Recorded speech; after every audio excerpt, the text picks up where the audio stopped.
ડાયાબિટીસને reverse કરી શકાય છે કે નથી કરી શકાતું? ડેફિનેટલી કોલ્ડ બેવરેજીસ એટલે ઇઝ ઇક્વલ ટુ શુગર. જેને રેટિનોપેથી કે નેફ્રોપેથી કે ન્યુરોપેથી થઈ ગઈ છે, they are already late. Insulin જે કામ કરવું હોય એ કામ ન કરી શકે, જેના કારણે ડાયાબિટીસ થતો હોય છે. મુખ્યત્વે ડાયાબિટીસના બે ટાઈપ હોય છે, ટાઈપ 1 અને ટાઈપ 2. ઇન્ડિયા એ હવે ધીમે ધીમે diabetic capital of the world બનવા જઈ રહ્યું છે. નમસ્કાર. એમ કહેવાય છે કે અમદાવાદની હવામાં વ્યાપાર વસેલો છે અને આ વ્યાપારની સાથે સાથે આપણે ખાવા પીવાના પણ અમદાવાદીઓ એટલા જ શોખીન હોય છે.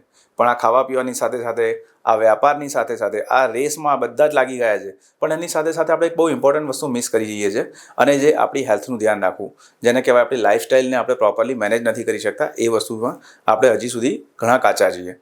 તો આ લાઇફસ્ટાઈલને જો તમે પ્રોપર ફોલો નથી કરતા, એના લીધે આજે ઘણી બધી બોડીમાં તકલીફો ઊભી થતી જતી હોય છે. સ્પેશિયલી જેમાં આપણે ડાયાબિટીસ છે, બીપી છે, થાઇરોઇડ છે, એ સિવાય હાર્ટ પ્રોબ્લેમ્સ છે. આ ઘણા બધા ટાઈપના પ્રોબ્લેમો થતા હોય છે, જેમાં સ્ટ્રેસ પણ એક પાર્ટ ભજવે છે, ઓબેસિટી છે. તો આ બધી પ્રોબ્લેમો ડે બાય ડે અત્યારે વધતી જાય છે. અને કદાચ અમુક તો પ્રોબ્લેમ એવી છે કે જેમાં આપણે બહુ સારો રેન્ક કરીએ છીએ, મતલબ ઇન્ડિયા, ગુજરાત એમાં બહુ સારો રેન્ક કરે છે અમુક ટાઈપના એવા પ્રોબ્લેમ્સમાં. તો આ બધી સમસ્યાઓ વિશે અત્યારની યુથ, જે અત્યારની જનરેશન જે નથી જાણતી, કદાચ આપણા પરિવારમાં ક્યાંક ને ક્યાંક આપણા દાદા દાદીઓને, આપણા વડીલોમાં કે આપણા કોઈક સગા સંબંધીઓમાં કોકને ને કોકને તો આ બધી સમસ્યાઓ હોય જ છે. પણ એ પ્રોબ્લેમની કેટલી સિરિયસનેસ છે, એનાથી એમની બોડી અંદરથી કેટલી ડેમેજ થાય છે, એનું નોલેજ કદાચ એ લોકોને નથી. તો એ જાણવું જરૂરી છે. તો આમાંનો જ એક બહુ મોટો પ્રોબ્લેમ છે આજે ડાયાબિટીસ, જેને આપણે મધુપ્રેમે કહીએ છીએ. તો એના વિશે આજે આજના વિડીયોમાં આપણે જાણવાના છે. તો ડાયાબિટીસ એક એવી બીમારી છે કે જે આપણા બોડીને અંદરથી કોતરી નાખે છે. મતલબ કે તમારા શરીરને ખોખલું કરી નાખે છે. અને એ બોડીને તમારા એ હદ સુધી ખોખલું કરી નાખે છે કે તમે જીવો ત્યાં સુધી તમારે મેડિસિન લેવી પડે છે, ઇન્સ્યુલિન લેવા પડે છે. ઘણી બધી વસ્તુઓ તમારા બોડીના ઓર્ગન્સને ડેમેજ કરે છે. અને એવી લાઈફ તમારે જિંદગીભર જીવો ત્યાં સુધી જીવવી પડે છે. બટ આ લાઈફને તમે સુધારી શકો છો કે નથી સુધારી શકતા? ડાયાબિટીસને રિવર્સ કરી શકાય છે કે નથી કરી શકાતું? તો આ બધી માહિતી મેળવવા માટે આજે આપણી સાથે સ્ટુડિયોમાં ઉપસ્થિત છે અમદાવાદના પ્રખ્યાત ડાયાબિટોલોજીસ્ટ ડૉક્ટર પ્રતીક પટેલ, જે પોતે અમદાવાદના નિકોલ વિસ્તારમાં દેવકીનંદન હોસ્પિટલ ખાતે ઘણા વર્ષોથી પ્રેક્ટિસ કરે છે, જેમના પોતે માલિક પણ છે, ઓનર પણ છે. અને આજે આપણે એમની સાથે આ ડાયાબિટીસને લઈને જે પણ શરીરની તકલીફો છે એને રિવર્સ કરી શકાય છે કે નહીં, એના વિશે ચર્ચા કરીશું.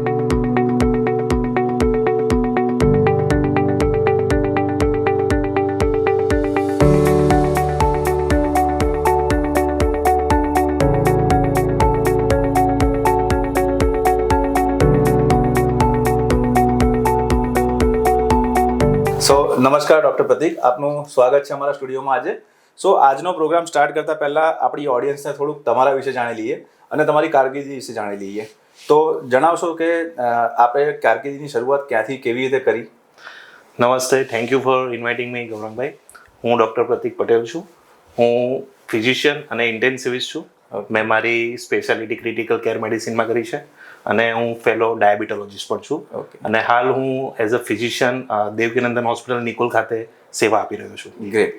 સો સવાલોનો સિલસિલો થોડો શરૂઆત કરીએ. સૌથી પહેલાં એક કોમન જે સવાલ છે કે અત્યારની જનરેશન એવું સમજે છે કે જેમ ખાંસી શરદી છે એમ ડાયાબિટીસ પણ એક એવો સામાન્ય રોગ છે. તો પહેલાં આપણી ઓડિયન્સને એ જણાવો કે ડાયાબિટીસ શું છે અને આ રોગ શરીરમાં કેવી રીતે વિકસે છે? ડાયાબિટીસ એ ખૂબ જ કોમન બીમારી થઈ ગઈ છે આજના જમાનામાં, જેને આપણે મધુપ્રમેહ તરીકે પણ ઓળખીએ. યસ. હું ક્લિનિકલ ટર્મમાં તો નહીં કહીશ, પણ સાદી ભાષામાં એટલું કહીશ કે આપણા શરીરમાં વધુ પડતું ગ્લુકોઝનું પ્રમાણ હોવું, જેનું કારણ હોઈ શકે કે કદાચ આપણા શરીરમાં ઇન્સ્યુલિનની કમી, કાં તો ઇન્સ્યુલિન જે કામ કરવું હોય એ કામ ન કરી શકે, જેના કારણે ડાયાબિટીસ થતો હોય છે. ઓકે. અને જેને કારણે લોકોને વધારે તરસ આવવી, વારંવાર પેશાબ થવો, ભૂખ લાગવી, થાક લાગવી જેવા લક્ષણો મળી આવે છે લોકોમાં. તો આ ડાયાબિટીસ કેટલા પ્રકારના હોય? જેમ કે એમાં અલગ અલગ મેં સાંભળ્યું છે કે અલગ અલગ ટાઈપના ડાયાબિટીસ થતા હોય છે. તો એ શું છે અલગ અલગ પ્રકાર? મુખ્યત્વે ડાયાબિટીસના બે ટાઈપ હોય છે, ટાઈપ 1 અને ટાઈપ 2. અને ત્રીજો જે પ્રકાર તમે ગણી શકો તો એને અમે ગેસ્ટેશનલ ડાયાબિટીસ કહીએ છીએ, જે પ્રેગ્નન્ટ લેડીઝમાં જોવા મળે છે. ઓકે. ટાઈપ 1માં મુખ્યત્વે શરીરમાં ઇન્સ્યુલિનનું પ્રમાણ બનતું જ નથી. જે કે આપણું જે સ્વાદુપિંડ હોય છે શરીરમાં, જે ઇન્સ્યુલિન બનાવે છે, એ ઇન્સ્યુલિનનું પ્રોડક્શન જ બંધ થઈ જાય છે. હવે જ્યારે પણ આપણે માણસ કંઈ ખોરાક લે, એનું શુગરમાં રૂપાંતરણ થતું હોય અને જે આપણને કોષોને એનર્જી પ્રોવાઈડ કરતું હોય, પણ એ શુગરને કોષો સુધી પહોંચાડવાનું કામ ઇન્સ્યુલિન કરતું હોય છે. અને જો શરીરમાં ઇન્સ્યુલિનની ઉણપ થાય કે આપણા શરીરમાં ઇન્સ્યુલિન બનતું બંધ થઈ જાય તો એ શુગર કોષો સુધી પહોંચી નથી શકતું અને કોષોને એનર્જી નથી મળી શકતી અને એ વધતી શર્કરાને કારણે જ ડાયાબિટીસ થતું હોય છે. તો હજી સુધી એવી કોઈ ટેકનોલોજી બની નથી કે જ્યાં આગળ સ્વાદુપિંડ આપણું જે છે એ જાતે ઇન્સ્યુલિન બનાવતું બંધ થયું તમે કીધું તો ફરીથી બનાવવા માંડે? હાલ સુધી તો એવી કોઈ ટેકનોલોજી આવી નથી, પણ યસ ઘણા ખરા રિસર્ચ ચાલી રહ્યા છે જે સ્ટેમ સેલ થેરાપી પર વર્ક કરી રહ્યા છે અને સ્ટેમ સેલની મદદથી ભવિષ્યમાં કદાચ આપણને નવું સ્વાદુપિંડ જનરેટ થાય અને જે સ્વાદુપિંડના જે આઇલેટ સેલ્સ છે, બીટા આઇલેટ સેલ્સ છે જે ઇન્સ્યુલિન પ્રોડ્યુસ કરે છે એ નવા બનાવી શકાય એવી ટેકનોલોજી પર ખરેખર વૈજ્ઞાનિકો કામ કરી રહ્યા છે અને ભવિષ્યમાં કદાચ આપણને એવા સ્વાદુપિંડની રચના મળી પણ શકે. Great great. બીજો એક સવાલ મારો આગળ એ છે કે ગુજરાતમાં જે ડાયાબિટીસની સંખ્યા સૌથી વધારે વધી રહી છે તો એના મુખ્ય કારણો શું છે? કોઈ સ્પેસિફિક રીઝન કે ગુજરાતમાં જ વધે કે અહીંની હવા પાણીના લીધે કે કોઈ બીજા રીઝન છે? સી ગૌરાંગભાઈ, એકચ્યુઅલી ઇન્ડિયા એ હવે ધીમે ધીમે diabetic capital of the world બનવા જઈ રહ્યું છે. કારણ કે આપણે સેકન્ડ હાઈએસ્ટ છે, નંબર 1 પર ચાઇના છે અને બીજા નંબર પર ઇન્ડિયન પોપ્યુલેશન છે જે ડાયાબિટીસના વધુમાં વધુ પેશન્ટ્સ ધરાવે છે.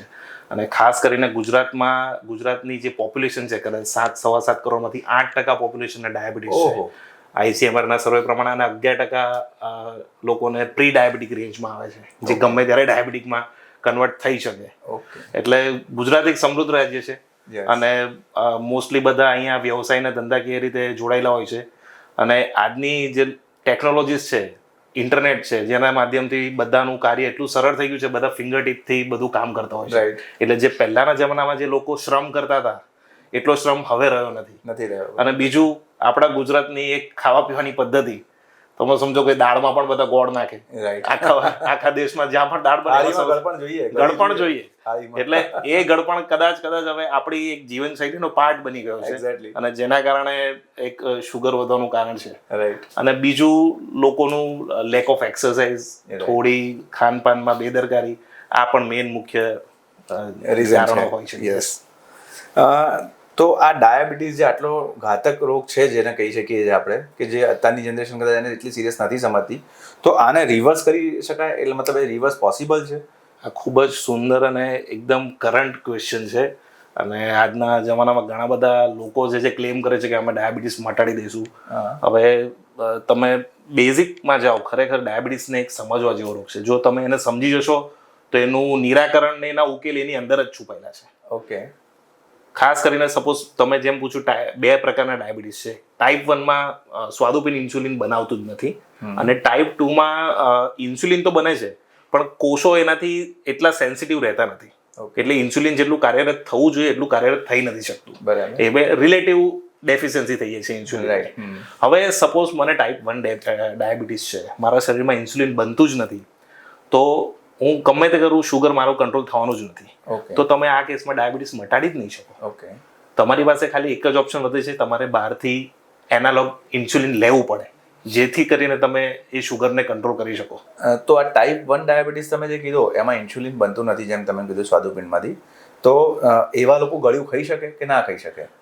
અને એની સાથે શું કન્સર્ન થાય?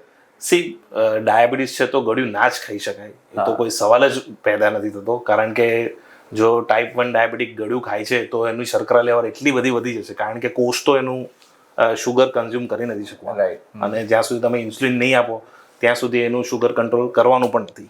ઇન્સ્યુલિન એક ગેટ પાસ જેવું છે, એક પાસ જેવું છે કે ભાઈ આ પાસ લઈને જશો તો જ તમને કોષની અંદર એન્ટ્રી મળશે. પણ જો એ ઇન્સ્યુલિન જ નહીં હોય તો એ શુગર ઉપર ને ઉપર જ જવાનું અને પછી કોમ્પ્લિકેશન થવાના ચાલુ થઈ જાય છે. બરાબર છે. એટલે તમે ડાયાબિટીસને રિવર્સ કરી શકો, યસ, એ પણ ટાઈપ 2માં. ટાઈપ 2માં મહદઅંશે તમે રિવર્સ કરી શકો. એ તમારી લાઈફસ્ટાઈલ ચેન્જ કરીને, તમારા ખાનપાનમાં સુધાર કરીને, લો ગ્લાયસેમિક ઇન્ડેક્સ ફૂડ લઈને, શુગરને એ બધી વસ્તુ અવોઇડ કરીને, રોજ ડેઇલી કસરત કરીને, તો આ બધું તમે ધ્યાન રાખો, તમારું વજન ઘટાડો, તો ડેફિનેટલી તમે શુગર ઉપર કંટ્રોલ કરી શકો અને એને કાબૂમાં રાખી શકો. પણ ધ્યાનમાં રહે, ડાયાબિટીસ એ કાબૂમાં રાખવાની બીમારી છે, મટાડો આવડી બીમારી નથી. બરાબર છે. એક અનુભવી ડૉક્ટર આને જ કહેવાય. કારણ કે એટલા માટે કે મારો નેક્સ્ટ ક્વેશ્ચન હતો એનો આન્સર તમે આપી જ દીધો અત્યારે. અચ્છા. કારણ કે મારો નેક્સ્ટ ક્વેશ્ચન આ જ હતો કે રોજિંદા જીવનશૈલીમાં એવા તો શું ફેરફાર કરવા જોઈએ કે જેથી ડાયાબિટીસને નિયંત્રણમાં લઈ શકાય? જે તમે અત્યારે કીધો એ જ કે લાઈફસ્ટાઈલને ચેન્જ કરવી જોઈએ, હેલ્થ એક્સરસાઇઝ કરવાની. ડાયાબિટીસને મારા ઘણા દર્દીઓ પૂછતા હોય છે, ડાયાબિટીસના 3 પાયાઓ છે એને કંટ્રોલ કરવા માટે. પહેલું એ તમારો ખોરાક, જે તમે ઇન્ટેક લો છો એના ઉપર કંટ્રોલ રાખો. ખાસ કરીને ડાયાબિટીક પેશન્ટે તો પોતાની કેલરી પર ખૂબ ધ્યાન રાખવું જોઈએ. નોર્મલી સપોઝ માણસ 2000 કે 2500 જેટલી કેલરી કન્ઝ્યુમ કરી શકે, તો ડાયાબિટીક પેશન્ટે તો એની કેલરી ઓછી કરવી જોઈએ, 2000થી ઓછી કરવી જોઈએ. ગળ્યા પદાર્થો છે, ખાસ કરીને હાઈ ગ્લાયસેમિક ઇન્ડેક્સ પદાર્થો. High glycaemic index in the sense કે તમે જે ખોરાક લો છો એનું તરત જ શર્કરામાં રૂપાંતરણ થવું, તો એવા હાઈ ગ્લાયસેમિક ઇન્ડેક્સ વાળા પદાર્થો નહીં લેવાના. હવે એનું ઉદાહરણ આપું, સપોઝ વ્હાઈટ રાઈસ છે, બરાબર, મેદાની વસ્તુ. એટલે એવું જરૂરી નથી ગળ્યું જ. ના, ગળ્યું એવું જરૂર નથી. ખાલી ગળ્યું જ તમારે અવોઇડ કરવાની જરૂર નથી. જે પણ પદાર્થો હાઈ ગ્લાયસેમિક ઇન્ડેક્સ આવે છે, એ હાઈ ગ્લાયસેમિક ઇન્ડેક્સ એટલે 70 ઉપરના ગ્લાયસેમિક ઇન્ડેક્સ વાળાને હાઈ ગ્લાયસેમિક ઇન્ડેક્સ કહેવાય. જેમાં હું તમને જણાવું કે મેદાની બધી આઈટમો, પછી એ કેક લો, વ્હાઈટ બ્રેડ લો, ડોનટ લો. પણ સર, મેદા વગર તો અત્યારની જનરેશન જીવી જ કઈ રીતે છે? એક્ઝેક્ટલી. મોબાઈલ અને મેદો આ બે જ હોય છે. એક્ઝેક્ટલી. હાથમાં મોબાઈલ, આજના જમાનામાં ભાખરીનું સ્થાન એ પિઝાએ લઈ લીધું છે. એ તો હાથમાં મોબાઈલ ને પેટમાં મેદો ના પડે ત્યાં સુધી મજા ના આવે. ડેફિનેટલી. પણ એ જીભ ઉપર જ પહેલા કાબુ લાવવું પડે. ડાયાબિટીસ પર કાબુ તો પછી આવે, પહેલા તમારે જીભ ઉપર કાબુ લાવવો પડે. એટલે અને બીજા અમુક સ્ટાર્ચ પદાર્થો જે છે, બટાકા છે, શક્કરિયા છે, એવા સ્ટાર્ચ શાકભાજી કહેવાય. પછી ફળફળાદીમાં કેળા, ચીકુ, કેરી, દ્રાક્ષ, પાઇનેપલ, આ બધાના ગ્લાયસેમિક ઇન્ડેક્સ હાઈ છે. તો આ બધા ફૂડ તમારે અવોઇડ કરવા જોઈએ. અને નંબર 1. નંબર 2, તમારે કસરત, ડેલી એક્સરસાઇઝ કરો. કારણ કે સપોઝ ટાઈપ 2માં જે તમને કીધું કે ઇન્સ્યુલિન તો પ્રોડક્ટ થાય છે, ઇન્સ્યુલિનનું પ્રોડક્શન તો થાય છે, પણ કોષો એને જોઈએ એવું યુટિલાઇઝ નથી કરી શકતા. એની સેન્સિટિવિટી ઓછી થઈ જાય છે. તો તમે કસરત કરશો, ચાલવાનું ચાલુ કરશો, તો એ કોષો પણ સેન્સિટાઇઝ થશે ઇન્સ્યુલિનથી, અને તમારી રિલેટિવ ઇન્સ્યુલિન ડેફિશિયન્સી એ ઘટશે. ઓકે. અને થર્ડ છે તમારી દવા. એ 3જા નંબર પર અમારી દવા આવે છે. પણ જો તમે પહેલા 2 પાયા સાચવી દીધા, તો 3જા પાયા સુધી તમારી પહોંચવાની જરૂર નહીં પડે. બરાબર છે. હવે આપણી ઓડિયન્સ આપણને કમેન્ટ બોક્સમાં સવાલ કરે, પહેલા હું જ તમને પૂછી લઉં. તમે એ તો કહી દો કે આ નહીં ખાવાનું, તો ખાવાનું શું એ કહી દો. હવે એનો વિપરીત આન્સર એ છે કે લો ગ્લાયસેમિક ઇન્ડેક્સ ફૂડ. રાઈટ. જેવી રીતે હાઈ ગ્લાયસેમિક ઇન્ડેક્સ ફૂડ છે, એવી રીતે લો ગ્લાયસેમિક. કહ્યું કે મેંદો નથી ખાવાનો, કે યસ, ડેફિનેટલી. એટલે તમે ખોરાકમાં હોલ ગ્રેન્સ લઈ શકો. ખાસ કરીને સપોઝ તમે બ્રાઉન રાઈસ લઈ શકો, જુવાર લઈ શકો, ઓટ્સ, જવ લઈ શકો, રાગી લઈ શકો, કિનવા લઈ શકો. તો આ બધા લો ગ્લાયસેમિક ઇન્ડેક્સના અનાજો છે, બરાબર. એનું તમે કન્ઝપ્શન કરી શકો. ફળોમાં લો ગ્લાયસેમિક ઇન્ડેક્સ ધરાવતા હોય તો સફરજન છે, પપૈયા છે, જામફળ છે, જાંબુ છે. તો આ બધા ફળોનો વધારે ઉપયોગ કરો. ઓરેન્જ છે. અને બીજું, કઠોળ પર વધારે ધ્યાન આપો. કઠોળ ઉપર તમે મગ, ચણા, વટાણા, ફણગાવેલા કઠોળ તમે લઈ શકો. તો આ બધું ફૂડ તમારે ભૂખ્યા નથી રહેવાનું ડાયાબિટીસ. બરાબર છે. તમે તમારી ખાલી પ્લેટિંગ ચેન્જ કરવાની છે. Okay, great, good answer. તો ડાયાબિટીસના દર્દીઓ જે હોય છે એના માટે ડાયટ એ શું ભૂમિકા ભજવે છે? કે ડાયટ એમને કરવું જોઈએ કે ના કરવું જોઈએ? એમને જો ડાયટ ન કરવા માંગતા હો, તો જેટલી કેલરી લો છો એટલી જ તમારે કેલરી વાપરવાની શક્તિ હોય તો ખાઓ. જો તમે ડાયટ નહીં કરો અને એક્સેસ કેલરી લેશો, તો ડેફિનેટલી એ એક્યુમ્યુલેટ થશે અને શુગર વધારશે. પણ જો તમે ડાયટમાં જ તમારી કેલરી કંટ્રોલ કરી લેશો, તો તમારી એટલી મહેનત ઓછી પડશે. બરાબર. એટલે ખાસ કરી, અને નંબર 1 પર મેં જેમ કીધું, 3 પાયામાંથી પહેલો પાયો ડાયટ જ છે, શુગર કંટ્રોલ કરવા માટે. કારણ કે આખા દિનચર્યા દરમિયાન તમે જેટલી 2 ચમચી ખાંડમાંથી, 2 ચમચી ભાતમાંથી કેલરી લેશો, એને બાળવા માટે તમારે અડધો કલાક મહેનત કરવી પડશે. મને આમાં બીજો એક ક્વેશ્ચન આવે છે કે અત્યારની જનરેશનો જાતના કોલ્ડ ડ્રિંક્સ, એનર્જી ડ્રિંક્સ આ પીતા હોય છે, તો આ વસ્તુ શું એ બોડીને ડેમેજ કરી શકે, ડાયાબિટીસને અસર કરી શકે? ડેફિનેટલી. કોલ્ડ બેવરેજીસ એટલે ઇઝ ઇક્વલ ટુ શુગર. તમે સીધી ખાંડ જ પી રહ્યા છો અને સીધી તમે ગ્લુકોઝ જ તમારા બોડીમાં ઠાલવી રહ્યા છો. હવે સપોઝ હું તમને કહું છું કે મેં સપોઝ આજે આ 2500 જેટલી કેલરી લઈ લીધી અને મેં કામ કર્યું ખાલી 1000 કેલરીનું જ, તો બાકીની 1500 કેલરીનું શું? એ બધી એક્સ્ટ્રા કેલરી તમારી ડિપોઝિટ થશે ચરબીના રૂપમાં, અને પછી ધીમે ધીમે મેદસ્વીતા વધે. મેદસ્વીતા વધે તેમ તમારે ઇન્સ્યુલિનનું રેઝિસ્ટન્સ વધે. ઇન્સ્યુલિનનું રેઝિસ્ટન્સ વધે એટલે પાછું તમારું શુગર વધે. એટલે આ એક વિશિયસ સાયકલ છે. એટલે જ ડાયટમાં પહેલું ધ્યાન આપવું જોઈએ. જો ડાયટમાં ધ્યાન નહીં આપો તો ક્યારેય તમે ડાયાબિટીસ સામેની જંગ નહીં જીતી શકો, ડાયાબિટીસ કંટ્રોલ નહીં કરી શકો. જંગ લાગવા જેવું જ હતું. જંગ લાડવા જેવું છે. Yes yes yes. અથવા તો એવું કહેવાય ઉદય લાગવા જેવું. ઉદય એકવાર ઘૂસી અંદર તો આખા ફર્નિચરને સાફ કરી નાખે. સાફ કરી નાખે. ડાયાબિટીસ પણ એવું જ કામ કરતું હોય ઉદયનું છે. જ કામ કરે છે આપણા. તો આ ઉદય જેવું કામ કરે છે એ રીતે આપણે વાત કરી તો ડાયાબિટીસ આપણા બોડીના કયા પાર્ટ્સની રીતે ડેમેજ કરી શકતું હોય છે? સી મોસ્ટલી ડાયાબિટીસ છે ને એ તમારી સૌથી પહેલા તો રક્તવાહિનીઓને ડેમેજ કરતું હોય છે. એક્સ્ટ્રા શુગર પડી રહી છે આપણા લોહીમાં, એ શુગર છે જેટલા પણ બીજા એને એલિમેન્ટ્સ મળે, સપોઝ પ્રોટીન મળ્યું કે ચરબી મળી, એની જોડે ગઠબંધન કરે. એને ગ્લાયકેટેડ પ્રોડક્ટ કહેવાય. ગ્લુકોઝનું બની ગયું ગ્લાયકેટેડ પ્રોડક્ટ. હવે એ ગ્લાયકેટેડ પ્રોડક્ટ તમારી રક્તવાહિનીની દિવાલોને ડેમેજ કરવાનું ચાલુ કરે. હવે સૌથી પહેલા ડેમેજ થઈ તો સૌથી પહેલા અસર ક્યાં થશે? જે નાની નાની રક્તવાહિનીઓ છે બરાબર, એ સૌથી પહેલા અફેક્ટ થશે. કારણ કે ત્યાં સુધી બ્લડ નથી પહોંચતું. ત્યાં સુધી હા, અને એકદમ સાંકડી છે, હોય. એકદમ નાનું ડાયામીટર છે, રાઈટ. તો એને પહેલા ઇફેક્ટ કરશે. સર્ક્યુલેશન હવે એવી નાની નાની રક્તવાહિનીઓ ક્યાં ક્યાં છે? બ્રેઇનમાં છે, આપણા આંખના પડદામાં છે, આંખમાં છે, આપણી કિડનીના ગ્લોમેરુલસમાં છે, આપણા નર્વ્સમાં છે, ન્યુરોપેથી કરી શકે. તો આ બધી જગ્યાઓમાં પહેલી ઇફેક્ટ જોવા મળશે. ઓકે, એટલે આપણી કિડની પણ ડેમેજ થઈ શકે, આપણા આંખના પડદા પણ ડેમેજ થઈ શકે, તમારી નસો ડેમેજ થઈ શકે. અને આ થઈ નાની રક્તવાહિનીઓ. એવી જ રીતે મોટી રક્તવાહિનીઓ જેને અમે મેક્રો એન્જિયોપેથી કહેતા હોઈએ છીએ. તો હૃદયની જે આર્ટરીઝ હોય છે, હૃદયની ધમનીઓ હોય છે, એને ડેમેજ કરે તો હાર્ટ એટેકના ચાન્સ વધી જાય, એથ્રોસ્ક્લેરોસિસ થાય ત્યાં. બ્રેનની રક્તવાહિનીઓ છે એને ડેમેજ કરે તો સ્ટ્રોકનો ચાન્સ રહે. પેરિફેરલ વસ્ક્યુલર ડિઝીઝ, લિમ્સની જે ધમનીઓ છે એમાં જો ડેમેજ કરવાનું ચાલુ થાય તો ત્યાં લોહી ઓછું પહોંચે તો પેરિફેરલ વસ્ક્યુલર ડિઝીઝ થાય. એટલે કે લોહી ઓછું પહોંચે તો ગેંગ્રીન થવાના ચાન્સ પણ વધી જાય એ બાજુ. પરફેક્ટ છે. ઓકે, સો તો ડાયાબિટીસના કારણે તમે અત્યારે જે કીધું જેવા કોમ્પ્લિકેશન્સ આવતા હોય છે અને બોડીના જે ઓર્ગન્સ ડેમેજ થતા હોય છે, જેમાં એક રેટિનોપેથી તમે કીધું, ન્યુરોપેથી કીધું, કિડની ફેલિયર કીધું.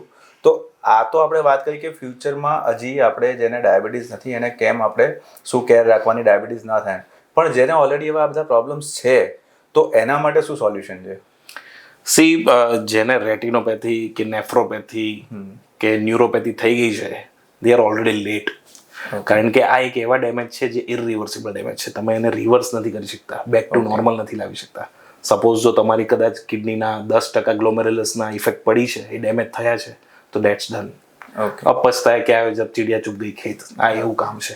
હા, પણ ડેફિનેટલી જ્યારે તમને ખ્યાલ આવે છે કે કદાચ મારા પડદાને નુકસાન થયું છે, તો પછી દરકારમાં તો એક જ વસ્તુ કરી શકો, તમે તમારા આ શુગરને એકદમ ટાઈટ કંટ્રોલ રાખો. ખાસ કરીને તમારો એવરેજ શુગર તમે દર 3 મહિને જોતા હો છો એ બિલો 7 રાખવાની કોશિશ કરો, જેથી કરીને ફર્ધર ડેમેજ ના થાય. સપોઝ મારી કિડની 10% ડેમેજ છે, હજુ પણ હું ધ્યાન નથી રાખતો મારા શુગરનું, મારું શુગર વધારે ને વધારે જ હોય છે, મારું HbA1c 7.5 ઉપર જ હોય છે, તો એ ફર્ધર પછી મારું 20% ડેમેજ કરશે, 30% ડેમેજ કરશે. ધીમે ધીમે હું રિનલ ફેલિયર તરફ પણ જઈ શકું છું. એ જ રીતે રેટિનોપેથીમાં જો આંખના પડદામાં નુકસાન થવાનું ચાલુ થયું છે, કદાચ મારા 10% પડદાને નુકસાન થયું છે, છતાં પણ હું ધ્યાન નથી રાખતો, મારું શુગર વધારે ને વધારે છે, તો એ 10નું 20%, 30% પછી આખું વિઝન લોસ તરફ પણ જઈ શકે છે, કે પડદો ડિટેચ થવાની પણ સંભાવના રહી શકે. અને બીજી વાત રહી ન્યુરોપેથીની, તો નર્સ જે છે એને પણ રક્તવાહિની જરૂર પડે, એને પણ લોહી સર્ક્યુલેશનની જરૂર પડે. તો ત્યાંની રક્તવાહિનીઓને પણ ડેમેજ થાય તો નર્વ્સને ડેમેજ થશે. અને બીજું એક્સ્ટ્રા શુગર હોય તે સોર્બિટોલ પ્રોડક્ટ કરે, એ સોર્બિટોલ તમારી નસને ડેમેજ કરતું હોય છે. એટલે જેમ જેમ નસ ડેમેજ થવા માંડે તેમ ખાસ કરીને તમને સેન્સેશન લોસ થવા માંડે. પગમાં જ બધા ઘણા કહેતા હોય છે મારા બળતરા થવા માંડી, મારું જુઠ્ઠું પડવા માંડ્યું, કઈ ખ્યાલ ના આવે, જોઈન્ટ પોઝિશન ખ્યાલ ના આવે, અંગૂઠો ઉપરની તરફ છે કે નીચેની તરફ છે એ ખ્યાલ ન આવે. એટલે હવે એ જુઠ્ઠું પડવા માંડ્યું એટલે વિશેષ સાયકલ તમે સમજો. સપોઝ મને પગમાં સેન્સેશન જતા રહ્યા છે, હું ચાલું છું, મને કોઈ કાંટો વાગ્યો તો મને ફીલ જ નહીં થાય, મને ખબર જ નહીં પડશે કે મને કાંટો વાગી ગયો છે. હવે એ કાંટો પડ્યો ત્યાં ઇન્ફેક્શન કરશે અને ફર્ધર ડાયાબિટીસના પેશન્ટોમાં ઘા રૂઝાવાની જે પ્રક્રિયા હોય છે એ પણ ખોરવાઈ જાય છે, કારણ કે તમારું રક્ત એટલું પહોંચી નથી શકતું. એ ધીમે ધીમે એ વુન્ડ હીલ જ નહીં થવા દે. અચ્છા, એ જ રીઝનથી એટલે રૂઝ નથી આવતી. એ જ રીતે રક્તવાહિનીઓમાં બ્લોકેજ હોય, પ્રોપર બ્લડ સર્ક્યુલેશન ન થાય એટલે રૂઝન પણ બરાબર ન આવે. એટલે આ વિશિયસ સાયકલ છે. બીજી એક વસ્તુ એ મારે પૂછવી છે કે જે અત્યારે તમે કીધું કે ડાયાબિટીસના પેશન્ટોમાં આ સામાન્ય તમે કીધું એ બધું થતું હોય છે, પણ એવા પેશન્ટો જ્યારે એમને કોઈ સર્જરી આવતી હોય છે કે જેમ કે ની રિપ્લેસમેન્ટ આવ્યું કે કોઈ સ્પાઇન સર્જરી આવી કે કોઈને કેટરેક ઓપરેશન આવ્યું, તો એવા ટાઈમમાં એ લોકો શું ઓપરેશન કરાવી જ ના શકે? કરાવી શકે, પણ કોઈ પણ સર્જરી કરવી હોય કે કોઈ પણ પ્રોસિજર કરવી હોય ત્યારે ડાયાબિટીક પેશન્ટનું શુગર એકદમ ટાઈટ કંટ્રોલ રહેવું ઘણું જરૂરી છે. કારણ કે નહીં તો પછી પોસ્ટ સર્જિકલ કોમ્પ્લિકેશન્સ થવાના ચાન્સ ઘણા વધી જાય, ખાસ કરીને ઇન્ફેક્શનના ચાન્સ ઘણા વધી જાય. ઓકે, તમે સમજો, જ્યારે પણ glucose is the best culture for bacteria. Right. કોઈ તમારે બેક્ટેરિયાનો ગ્રોથ કરવો હોય તો એને શું જોઈએ? ગ્લુકોઝ જોઈએ, ગ્લુકોઝ મીડિયા જોઈએ. જો તમારા લોહીમાં ગ્લુકોઝની માત્રા વધારે હશે તો હું કોઈ પણ કેટલા પણ પ્રિકોશન્સ લઉં, કેટલા પણ સ્ટરાઇલ ઇન્સ્ટ્રુમેન્ટ વાપરું, પણ ઇન્ફેક્શન થવાના ચાન્સ એ પેશન્ટ્સમાં વધી જાય. જેથી કરીને જ્યારે ડાયાબિટીસના પેશન્ટોને સર્જરી કરવાની હોય છે એ પહેલાં અમે એનું ઇન્સ્યુલિનથી કંટ્રોલ કરતા હોઈએ છીએ. અને ઇન્સ્યુલિનના માધ્યમથી દર 4 કલાકે કે 6 કલાકે શુગરનું માપ લઈને એના અકોર્ડિંગ અમે ઇન્સ્યુલિન આપીને એનું કંટ્રોલ કરીએ, પછી જ અમે સર્જરી માટે ફિટનેસ આપતા હોઈએ છીએ. Okay, great. મતલબ ગ્રીન ઝંડી તમારા હાથમાં હોય છે તો એ સર્જન આગળ વધી શકે. ડેફિનેટલી. રાઈટ. આગળ વધી બી જાય તો કોમ્પ્લિકેશન થવાના ચાન્સ. યસ. સો આ એક વસ્તુ જાણવા જેવી છે દરેક લોકોએ કે જે લોકો ડરે છે કોઈ પણ જાતની સર્જરીથી, તો સરે કીધું એમ કે એ લોકો સર્જરી કરાવી શકે છે. ની રિપ્લેસમેન્ટની જરૂરિયાત આવી, કોઈ એવી સર્જરીની જરૂરિયાત આવી જ્યાં કેટરેક સર્જરી આવી છે, મતલબ કે મોતિયાની સર્જરી છે, તો એ આ લોકો કરી શકે છે.